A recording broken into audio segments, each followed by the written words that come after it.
40 días de crecimiento espiritual. El bautismo diario del Espíritu Santo. Día 20. El ejemplo de Enoc, parte 1.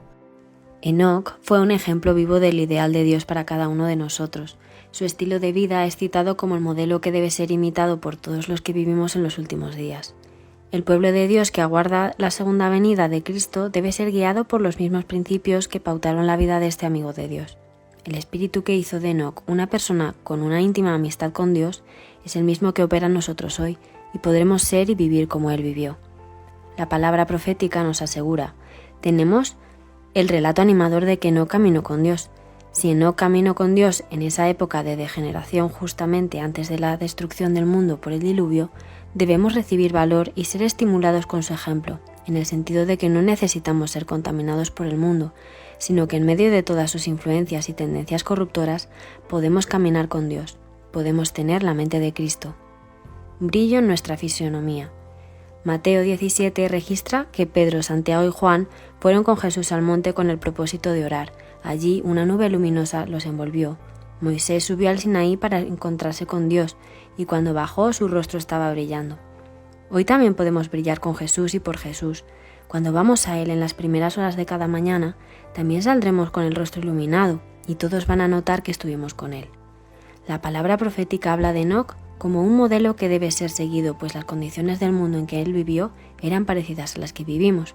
Pero él siempre tenía el brillo en su semblante. Está escrito respecto de él que, en medio a una vida de activa labor, Enoc mantuvo fielmente su comunión con Dios. Cuanto más intensas y urgentes eran sus labores, tanto más constantes y fervorosas eran sus oraciones. Después de permanecer algún tiempo entre la gente trabajando para beneficiarlos mediante la instrucción y el ejemplo, se retiraba con el fin de estar solo, para satisfacer su sed y hambre de aquella divina sabiduría que solo Dios puede dar. Manteniéndose así en comunión con Dios, Enoc llegó a reflejar más y más la imagen divina. Tenía el rostro radiante de una santa luz, semejante a la que resplandece del rostro de Jesús. Cuando regresaba de estar en comunión con Dios, hasta los impíos miraban con reverencia ese sello del cielo en su semblante. Hábito desarrollado y consolidado. La búsqueda ocasional y esporádica de Dios no es compatible con un cristianismo consagrado, inteligente y agradecido. Piensa y medita, ¿conseguirías vivir si las bendiciones de Cristo no fuesen continuas en tu vida? No existe ninguna razón que justifique la ausencia de Cristo en la vida, ni siquiera por un segundo. La orden es, busquen a Dios y vivan. Enoc anduvo con Dios continuamente y estrechó tanto esa comunión que un día Dios lo tomó para sí. Él hará lo mismo con todo aquel que siga el ejemplo de este patriarca. Influencia permanente de Cristo. Enoc tenía siempre al Señor delante de sí y dice la palabra inspirada que él caminó con Dios. Hizo de Cristo su compañero constante. Él estaba en el mundo, cumplía sus deberes para con el mundo, pero permanecía siempre bajo la influencia de Jesús. Reflejaba el carácter de Cristo demostrando las mismas cualidades de bondad, misericordia, tierna compasión, simpatía, paciencia, mansedumbre, humildad y amor. Su asociación con Cristo día a día lo transformó según la imagen de aquel con quien estaba tan íntimamente asociado. Día a día se apartaba más de sus propios caminos y andaba más en los caminos de Cristo, el camino celestial, el divino, y en sus pensamientos y sentimientos indagaba constantemente. ¿Es este el camino del Señor? Era constante su crecimiento y mantenía comunión con el Padre y con el Hijo, esto es, genuina santificación. El ejemplo de Cristo. Así como Enoc se habituó a vivir constantemente en la presencia del Padre, de la misma forma vivió Cristo aquí. El Divino Maestro desarrolló y consolidó el hábito de ir a la presencia de Dios en las primeras horas de cada mañana. Piensa y medita en estas palabras. Cristo estaba continuamente recibiendo del Padre a fin de poder impartírnoslo. La palabra que habéis oído, dijo él, no es mía, sino del Padre que me envió. El Hijo del Hombre no vino para ser servido, sino para servir. Él vivió, pensó y oró, no para sí mismo, sino para los demás. De las horas pasadas en comunión con Dios, él volvía mañana tras mañana para traer luz del cielo a los hombres. Diariamente recibía un nuevo bautismo del Espíritu Santo.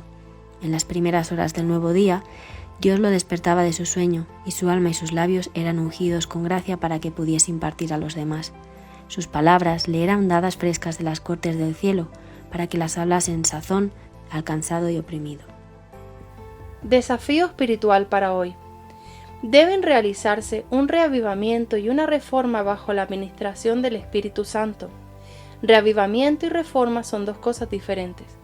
Reavivamiento significa una renovación de la vida espiritual, una vivificación de las facultades de la mente y del corazón, una resurrección de la muerte espiritual. Reforma significa una reorganización, un cambio en las ideas y teorías, hábitos y prácticas.